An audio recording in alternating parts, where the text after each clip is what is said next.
इंदोर किंवा ज्या ज्या ठिकाणी हॉटेलमध्ये प्रशांत कोरटकर राहिला त्या आता हॉटेल मालकाची सुद्धा चौकशी होणार अशी माहिती सध्या समोर येते आहे। कोरटकरनं पळण्यासाठी वापरलेली गाडी सुद्धा पोलिसांनी जप्त केल्याचं आता पोलिसांचं म्हणणं आहे। कोर्टासमोर त्यांनी म्हणणं आपलं मांडलेलं आहे। महत्त्वाची अपडेट आपण बघतोय। इंदोर आणि ज्या ज्या ठिकाणी हॉटेलमध्ये प्रशांत कोरटकर हा राहिलेला होता जेव्हा तो फरार झालेला होता आणि त्या हॉटेल मालकांची आता चौकशी होणार अशी माहिती सध्या समोर येते आहे। सोबतच जी गाडी वापरलेली होती प्रशांत कोरटकर यांना ती गाडी सुद्धा जप्त करण्यात आल्याची माहिती आता पोलिसांकडून समोर येते आहे। तर आपण बघू शकतो या प्रकरणातली महत्त्वाची अपडेट आपण बघतोय। 5 दिवसांची पोलीस कोठडी आता पोलिसांनी मागितलेली आहे। प्रशांत कोरटकर याची आता पुन्हा एकदा चौकशी होणार असल्याचं समजत आहे। प्रशांत कोरटकरला मदत करणाऱ्या सर्वांची आता कसून चौकशी होणार अशी ही माहिती सध्या समोर येते। यामध्ये जे महत्त्वाचे 3 मित्र होते ज्यांनी प्रशांत कोरटकर याला लपण्यासाठी मदत केलेली होती त्या तिघांची सुद्धा चौकशी होणार अशी माहिती सध्या समोर येते। आणि या संदर्भात पुन्हा एकदा जाऊयात आमचे प्रतिनिधी स्वप्नील यांच्याकडे। स्वप्नील,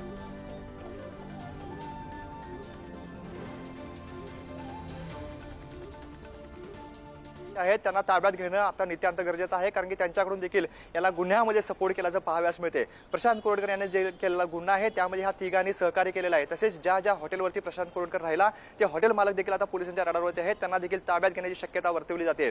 याच अनुषंगानं आता कोल्हापूर पोलिसांचं न्यायालयामध्ये युक्तिवाद सुरू आहे। तसेच जी आलिशान कार प्रशांत कोरटकर याने फरार होण्यासाठी वापरली होती ती कार देखील पोलिसांनी जप्त केलेली आहे। हा अत्यंत महत्त्वाचा पुरावा पोलिसांनी ताब्यात घेतलेला आहे। ही कार नेमकी कोणाची आहे, ही आलिशान कार प्रशांत कोरटकर कशी आली याचा देखील पोलिसांना तपास करायचा आहे। याच अनुषंगानं 5 दिवसांची पोलीस कोठडीमध्ये मागणी केली जाते। परंतु जो प्रशांत कोरटकर आहे तो कुठल्या कुठल्या ठिकाणी हॉटेलमध्ये राहिला त्या हॉटेल मालकांनी देखील आता कसून चौकशी केली जाते। त्याच्यावरती तिथं राहण्यास परवानगी कशी दिली, कोणाच्या सांगण्यावरून दिली, तसेच याची शिफारस कोणी केली होती याचा देखील पोलिसांना तपास करायचा आहे। त्याच अनुषंगानं आता पोलिसांनी युक्तिवाद सुरू असताना 5 दिवसांची पोलीस कोठडी मागितल्याचं पाहाव्यास मिळते। गौरी, हो नक्कीच स्वप्नील आपण पुन्हा एकदा या सर्व अपडेट आमच्या प्रेक्षकांना सांगूयात। तर महत्त्वाची अपडेट सध्या सुनावणी सुरू आहे, जो युक्तिवाद सुरू आहे त्यातून ही महत्त्वाची अपडेट सध्या समोर येत आहेत। एक महत्त्वाची अपडेट, कोरटकरनं पळण्यासाठी वापरलेली गाडीतून धीरज चौधरीची ती गाडी असल्याचं समोर आलं असं पोलिसांचं म्हणणं आहे। आणि त्याचमुळे धीरज चौधरी याची सुद्धा आता चौकशी होणार असल्याचं समजत आहे। आणि जेव्हा प्रशांत कोरटकर हा फरार झालेला होता त्या फरार झाल्याच्या दरम्यान त्याच्या 3 मित्रांनी त्याला मदत केलेली होती। त्या 3ही मित्रांची नावं प्रशांत कोरटकर यांनी मागच्या खरं तर चौकशी दरम्यान सांगितलेली होती आणि त्यांची सुद्धा चौकशी होणार अशी माहिती सुद्धा समोर येते आहे। जी गाडी सध्या पोलिसांनी जप्त केलेली आहे त्याच्या गाडीतून प्रशांत कोरटकर यानं प्रवास केलेला होता जेव्हा तो फरार झालेला होता ती गाडी सुद्धा पोलिसांनी जप्त केल्याची माहिती समोर येते। पुन्हा एकदा स्वप्नील यांच्याकडे जाऊयात। स्वप्नील, खरं तर महत्त्वाची अपडेट म्हणावी लागेल। ज्या ज्या मित्रांनी प्रशांत कोरटकरला मदत केलेली होती जेव्हा तो फरार झालेला होता त्याला लपण्यासाठी मदत केलेली होती त्या सर्वांची आता चौकशी होणार असल्याचं समजतंय। नक्कीच गौरी, खरं तर न्यायालयानं जामीन फेटाळल्यानंतर कोणत्याही प्रकारच्या गुन्ह्यामध्ये सहकार्य करायचं नसतं, त्या संबंधित व्यक्तीनं कोर्टामध्ये हजर व्हायचं असतं।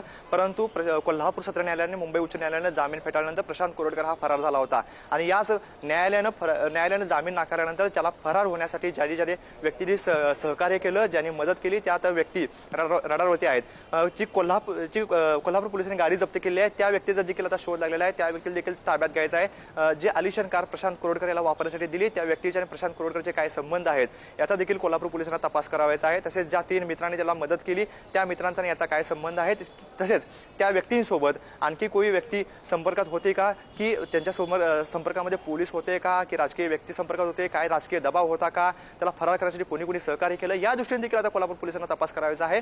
त्यामुळे प्रशांत कोरटकर याचा पुन्हा कोठडी मिळणं हे नितांत गरजेचं आहे। परंतु आता या सुनावणीमध्ये किती दिवसांची पोलीस कोठडी मिळते याच्यावरती संपूर्ण जो पुढचा तपास आहे तो करायचा आहे। कारण खरं तर गेल्या वेळी सुनावणीमध्ये पोलिसांनी 7 दिवसांची पोलीस कोठडी मागितली होती, परंतु न्यायालयाने 3 दिवसांची पोलीस कोठडी दिली होती। या 3 दिवसांमध्ये जो फरार होण्यासाठी वापरण्यात आलेली आलिशान कार आहे त्याचा शोध पोलिसांनी घेतलेला आहे। तसेच त्याला सहकार्य करण्यासाठी ज्या मित्रांनी मदत केली त्या मित्रांचा शोध पोलिसांनी घेतलेला आहे आता। परंतु यापुढे जे प्रशांत कोरटकर ज्या ज्या हॉटेलमध्ये राहण्यास होता त्या हॉटेल मालकांची चौकशी करायची आहे, तो किती दिवस त्या ठिकाणी तळ ठोकून होता, या हॉटेलमध्ये राहण्यासाठी कोणी शिफारस केली होती का, त्या व्यक्तींनी देखील कोल्हापूर पोलिसांना शोध घ्यायचा आहे। या सर्व अनुषंगानं सखोल असा तपास करण्यासाठी 5 दिवसांची पोलीस कोठडी आवश्यक आहे, कारण की 2-3 दिवसांमध्ये हा संपूर्ण तपास करणं शक्य नाही आहे। कारण की नागपूर, चंद्रपूर ते तेलंगणा असा हा तपास कोल्हापूर पोलिसांना करायचा आहे। त्यामुळे 5 दिवसांची पोलीस कोठडी द्यावी असा हा युक्तिवाद आता कोल्हापूर सत्र न्यायालयामध्ये कोल्हापूर पोलिसांनी केलेला आहे। परंतु आपण जर महत्त्वाचं पाहिलं तर या गाडीचा शोध लागलेला आहे। जी कार आहे आलिशान कार ती ज्या व्यक्तीने दिली त्या व्यक्तीला देखील शोध लागलेला आहे। त्या व्यक्तीला देखील आता ताब्यात घेण्यासाठी कोल्हापूर पोलिसांचं पथक संध्याकाळी वगैरे रवाना होण्याची शक्यता आहे। कारण की आज जी प्रशांत कोरडकरवरती जी सुनावणी पार पडते यानंतर प्रशांत कोरडकरला घेऊन हे कोल्हापूर पोलीस या तपासासाठी बाहेर पडतात। की प्रशांत कोरडकर याला पुन्हा पोलीस कोठडीमध्ये ठेवून तपासासाठी बाहेर पडतात हे पाहणं औचित्याचं असणार आहे। परंतु प्रशांत कोरडकर याला कोठडी मिळणं हे महत्त्वाचं आहे। कारण की ज्या पुढच्या 3-4 व्यक्ती आहेत तसेच जे हॉटेल मालक आहेत यांना पकडण्यासाठी, यांना ताब्यात घेण्यासाठी आणि यांची चौकशी करण्यासाठी प्रशांत कोरडकर हा समोर असणं गरजेचं आहे। कारण की समोरासमोर ही जी चौकशी आहे ही केली जाऊ शकते। कारण की पोलीस कोठडीमध्ये केली जाणारी जी चौकशी आहे ती समोरासमोर व्हावी असं पोलिसांचं म्हणणं आहे। कारण जर समोरासमोर झालं चौकशी तर यामध्ये आणखीन महत्त्वाचे मुद्दे समोर येऊ शकतात। त्यामुळे आता कोल्हापूर पोलिसांनी न्यायालयामध्ये प्रशांत कोरडकरला याला 5 दिवसांचीच पोलीस कोठडी द्यावी असा जोरदार युक्तिवाद केल्याचं पाहाव्यास मिळतं। गौरी, बरोबर स्वप्नील खरं तर आपण बघू शकतोय दोनही बाजूने हा युक्तिवाद सुरू आहे। आपण एका साईडची बाजू जाणून घेतलेली आहे। सध्या कोरटकर याच्या वकिलांचं नेमकं काय म्हणणं आहे, त्यांच्याकडून नेमका काय युक्तिवाद केला जातोय? नक्कीच गौरी, जर आपण पाहिलं तर कोरडकरला जामीन मिळावा असा युक्तिवाद कोरडकरच्या वकिलाकडून केला जातोय। कारण की 3 दिवसाची पोलीस कोठडी देण्यात आली होती। या गुन्ह्यामध्ये 3 पेक्षा जास्त दिवसाची कोठडी दिली जाऊ शकत नाही असा युक्तिवाद प्रशांत कोरडकर याच्या वकिलाकडून केला जाण्याची शक्यता आहे। कारण की जर द्यायची होती तर यापूर्वीच 5 दिवसांची पोलीस कोठडी द्यायची होती, परंतु 3 दिवसाच्या पोलीस कोठडीनंतर पुन्हा वाढीव कोठडी देता येत नाही असा युक्तिवाद देखील प्रशांत कोरडकर यांच्या वकिलाकडून केला जाऊ शकतो। परंतु जो तपास करावायचा आहे तो तपास कोल्हापूर पोलिसांनी करावायचा आहे। जी माहिती कोल्हापूर पोलिसांना हवी होती ती प्रशांत कोरडकरनं दिलेली आहे। गुन्हा देखील प्रशांत कोरडकरनं कबूल केलेला आहे। त्यामुळे त्याची कोठडी त्याची जी रवानगी आहे ती न्यायालयीन कोठडीमध्ये करावी किंवा त्याला जामीन द्यावा असा देखील युक्तिवाद प्रशांत कोरडकर याच्याकडून केला जाण्याची शक्यता आहे। कारण की ज्या व्यक्तींची नावं पोलिसांना हवी होती ती नावं आता प्रशांत कोरडकरनं दिली आहे। त्यामुळे पुढील तपास आहे तो कोल्हापूर पोलिसांनी करावा, परंतु प्रशांत कोरडकरला एकतर न्यायालयीन कोठडीमध्ये रवानगी करावी किंवा त्याला जामीन द्यावा असा युक्तिवाद कोरडकरच्या वकिलाकडून आता न्यायालयामध्ये केली जाण्याची शक्यता आहे। गौरी, हो, नक्कीच स्वप्नील, खरं तर आपण या सुनावणी दरम्यान बघतोय वकिलांचं असं सध्या म्हणणं समोर येतंय की नागपूर पोलिसात तक्रार दिली आणि कोरडकर याचा आवाज कोणीतरी AI द्वारे मॉर्फ केला असं त्यांचं म्हणणं असल्याचं या युक्तिवादातून समोर येत आहे। त्याबद्दलची काही माहिती? नक्कीच आता ही जी सुनावणी आहे त्या सुनावणीमध्ये असं देखील युक्तिवाद केला जातोय की प्रशांत कोरडकरचा जो आवाज आहे तो AI द्वारे मॉप केला जाऊ शकतो असं देखील बचाव पक्षाकडून सांगितलं जाते। परंतु प्रशांत कोरडकर यांना पोलीस कोठडीमध्ये हा आवाज माझाच आहे, मीच या फोनवरून इंद्रजित सावंत यांना धमकी दिलेला आहे, शिवरायांचा अपमान केलेला आहे असं जे कबूल दिलेले आहे। परंतु आता बचाव पक्षाकडून मात्र हा जो याचा आवाज आहे प्रशांत कोरडकरचा आवाज आहे तो AI द्वारे मॉप केल्याचं देखील म्हणणं युक्तिवाद केला जातो। कारण की गौरी पाहिलं तर बचाव पक्षाचं कामच आहे आरोपीचं बचाव करणं, परंतु हे जे प्रशांत कोरडकर यानं जे खुलासा केलेला आहे, जे कबूल दिलेले आहे यावरतीच आता पोलीस कोठडी मिळण्याची शक्यता आहे। कारण की प्रशांत कोरडकर याची न्यायालयीन कोठडी किंवा त्याला जामीन मिळावा यासाठी जोरदार बचाव पक्षाकडून युक्तिवाद केला जातोय। परंतु पोलिसांचं जे म्हणणं आहे ते ठाम आहे की पुढील जो तपास करायचा त्याला प्रशांत कोरडकर याची जी पोलीस कोठडी आहे हे मिळणं गरजेचं आहे। त्यामुळे न्यायालय नेमकं काय भूमिका घेतं याच्याकडे सध्या सर्वांचं लक्ष लागून राहिलं आहे। परंतु एकंदरीत चित्र पाहिलं तर प्रशांत कोरडकर याच्या कोठडीमध्ये वाढ होण्याची दाट शक्यता असल्याचं देखील आता समोर येते। गौरी, हो, नक्कीच स्वप्नील, खरं तर सुनावणी दरम्यान काय घडतं हे जाणून घ्यायचंच आहे। असंच जोडले राहा, महत्त्वाचे अपडेट सध्या आपण बघतोय। दोनही गटाकडून दोनही बाजूनं खरं तर युक्तिवाद सुरू आहे। कोरडकरनं पळण्यासाठी वापरलेली गाडी धीरज चौधरीची होती, ती गाडी जप्त केलेली आहे आणि त्या संदर्भात धीरज चौधरी याची सुद्धा चौकशी होणार आहे। पोलिसांनी अशी मागणी केलेली आहे। सोबतच पोलिसांनी कोरटकर याच्या न्यायालयीन कोठडीमध्ये 5 दिवसांची वाढ करून द्यावी अशी ही मागणी सध्या केल्याचं बघायला मिळत आहे। सोबतच प्रशांत कोरटकर याच्या वकिलाकडून सुद्धा युक्तिवाद सध्या कोर्टामध्ये सुरू आहेत। शेवटी कोर्ट नेमकं काय निर्णय देतं हे बघणं सुद्धा महत्त्वाचं ठरणार आहे, कारण आधी 3 दिवसांची पोलीस कोठडी त्याला देण्यात आलेली होती। त्या दरम्यान चौकशी त्याची झालेली होती, कसून चौकशी प्रशांत कोरटकर याची झालेली होती। आता जर पोलीस कोठडी वाढवून दिली तर त्या दरम्यान अनेक महत्त्वाचे पुरावे समोर येऊ शकतात आणि त्यामुळेच ही कोठडी प्रशांत कोरटकरची वाढवून द्यावी अशी मागणी आता पोलिसांकडून न्यायालयासमोर केली गेलेली आहे। कोर्ट नेमका काय निर्णय देतो हे बघणं सुद्धा महत्त्वाचं ठरणार आहे। आणि पुन्हा एकदा आमचे प्रतिनिधी स्वप्नील यांच्याकडे जाऊयात। स्वप्नील, दोनही बाजूने सध्या युक्तिवाद सुरू आहेत, काय घडतंय सध्याच्या अपडेट्स? नक्कीच जोरदार युक्तिवाद हा आता कोल्हापूर सदर न्यायालयामध्ये सुरू आहे. पोलीस मात्र प्रशांत कोरडकर याच्या कोठडीवरती ठाम आहे, तर बचाव पक्षाकडून याची न्यायालयीन कोठडीत रवानगी करावी किंवा त्याला जामीन द्यावा या अनुषंगाने युक्तिवाद केल्याचं पाहाव्यास मिळते. परंतु जी आलिशान कार आहे ती जी कार आहे ती जप्त केलेली आहे पोलिसांनी आणि त्या कार मालकाला ताब्यात घेणं आता पोलिसांसमोर आव्हान असणार आहे आणि त्या कार मालकाला ताब्यात घेतल्यानंतर अनेक धक्कादायक असे खुलासे समोर येण्याची शक्यता आहे. तसेच जे हॉटेल मालक आहेत त्यांना देखील ताब्यात घ्यायचं आहे. या प्रशांत कोरडकरचा अन्य कोणाशी संबंध होता का, काही राजकीय नेते याच्या संपर्कात होते का, याचा अनेक अनुषंगानं अनेक पैलूने या आता कोल्हापूर पोलिसांना तपास करायचा आहे. कारण तर हा गंभीर स्वरूपाचा गुन्हा आहे आणि या प्रकारात संपूर्ण महाराष्ट्राचं लक्ष लागून राहिलं आहे. त्यामुळे या प्रशांत कोरडकरला कोठडीमध्ये वाढ करून देणं नितांत गरजेचं आहे.